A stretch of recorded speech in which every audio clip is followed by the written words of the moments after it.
In this video, I'm going to be directly comparing the driving physics between Gran Turismo 7 and its predecessor GT Sport. Now we know GT7 looks prettier, has more single player content, more cars and tracks, but underneath all of that, is it really a new game?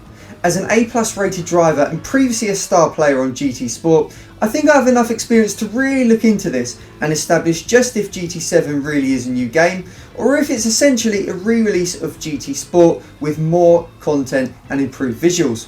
To test this out, I'm going to be driving a number of cars on GT Sport at tracks available in GT7 before then immediately jumping into the same cars on the same tracks under the same conditions and finding out if there really is a difference with the car handling model.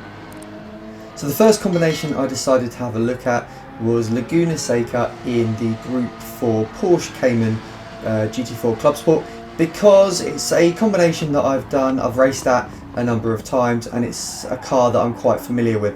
So on GT Sport, the characteristic handling of the Porsche Cayman is it's very quick to turn in.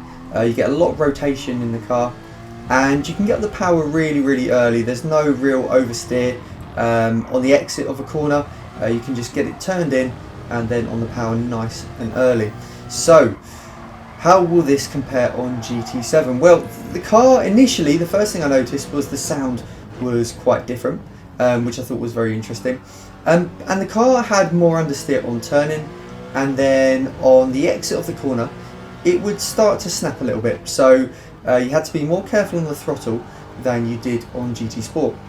So on both games I was using the default setup, and I decided to head to the settings to see if this difference in handling might be explained with different settings.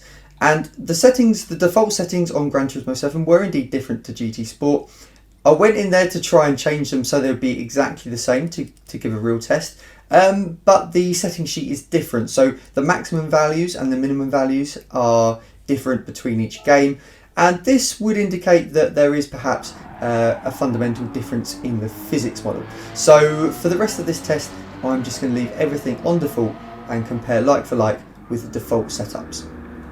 Next up, we headed to Monza in the Group 3 Corvette, another combination that I have done many times, so I'm very familiar with. And the Corvette on GT Sport was one of the best cars in Group 3 in a straight line. You had to short shift it around 3/4 of the RPM to get the most from the engine, and it was a very stable car on acceleration and a little bit understeery in the medium speed corners, but it wasn't too bad at all. So on to Gran Turismo 7 then, and again the sound of the engine is quite different, but I did notice that you had to still upshift in about the same place to get the most from the engine.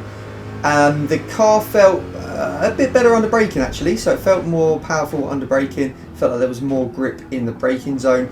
It felt like the turning was a little bit sharper than on GT Sport, and again, like in the Cayman, there was a little bit of snap if you got on the power too early on the exit of the corner. But I also noticed that you would get some snap oversteer moments a bit further out from the corner, especially in sort of medium high speed corners. Now this is a little bit unusual because a car like this should be creating some downforce in that situation, and being on the throttle a bit too much when you've got that speed going already, you should start to experience a bit of push understeer. So coming out of slow corners on the throttle too early is when the rear should snap a little bit, but in those fast corners you should kind of experience a bit more understeer if you're on the throttle a bit too early. So that was quite interesting.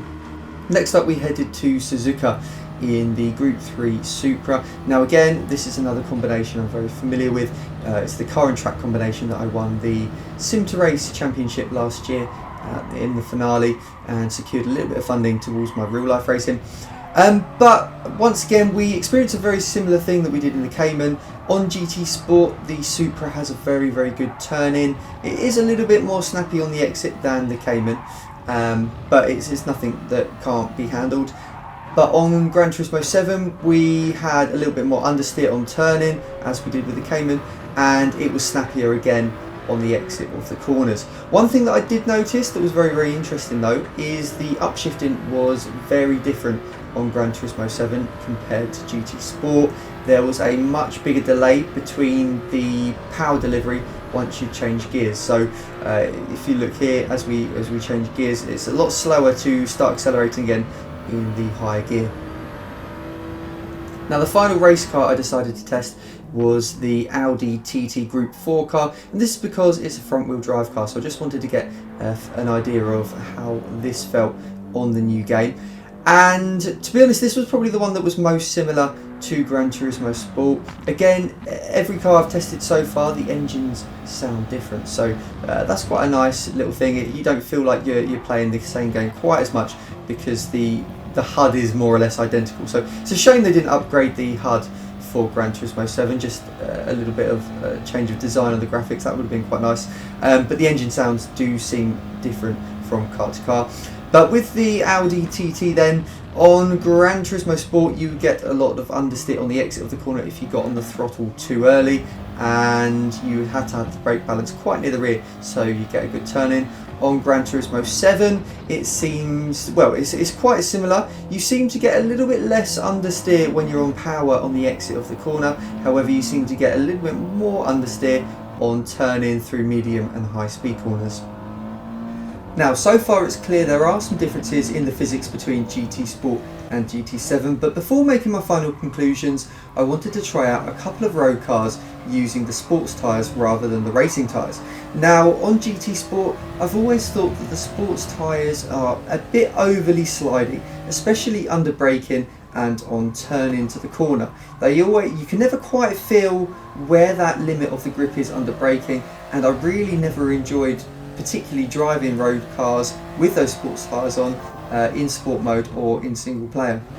The first road car I decided to test was the Toyota GR Yaris, a small hot hatch with four-wheel drive, and I was pleased to find that on Gran Turismo 7 the physics had improved the feel under braking and on turning. There was definitely a better sense of where the grip was, and it felt a bit more realistic. It didn't feel as slidey as it did in Gran Turismo Sport.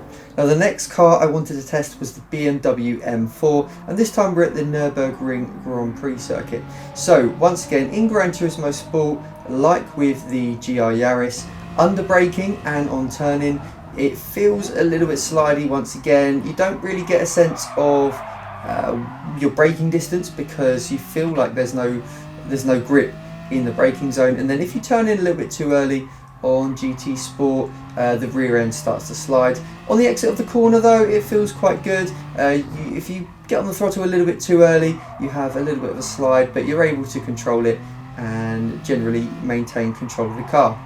On Gran Turismo 7 though, it's completely different. So you get a much better feel under braking and a better turning, but there is a huge amount of snap oversteer that you get with this car on the exit of the corner. Sometimes it just completely catches you by surprise and there's nothing you can do. You just end up going around in a circle, and this happened through a high speed corner as well, that normally you would take completely flat, and the rear just out of nowhere stepped out. On the next lap though, I was able to go through that corner flat out without any problem. So having driven the BMW in real life on a track, it doesn't really feel like this. It shouldn't be snapping like it is on Gran Turismo 7. So for me, I think there might just be a bit of a fundamental issue with the physics at the moment in terms of the snap oversteer that you do get in some cars. So I did decide to have another go in the BMW, but this time with the traction control turned to 1. But you can see coming out of this hairpin just how hard it's having to work to stop the car from spinning. And like I said, I've driven this car flat out around a track. In fact, I passed my race license test in a BMW M4 at Brands Hatch, and yeah, the traction control wasn't stepping like this. I wasn't having to save massive moments like that. Yeah, it's just a bit over-exaggerated with the oversteer.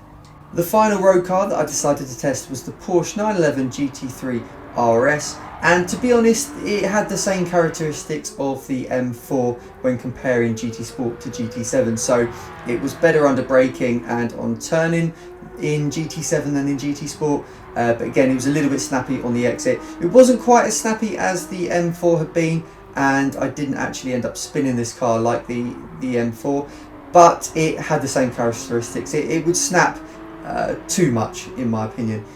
So there we have it. We set out to find out if GT Sport and GT7 had fundamental differences in their driving physics, and to me at least it is clear that they do. Unfortunately though, whilst Gran Turismo 7 overall I would say is an improvement on the GT Sport physics, it does seem to have a bit of an issue with snap oversteer, and hopefully this is something that Polyphony will address in the future.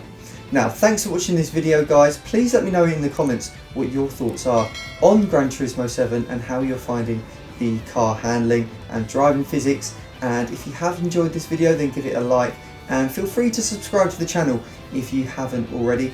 And I will see you again very, very soon.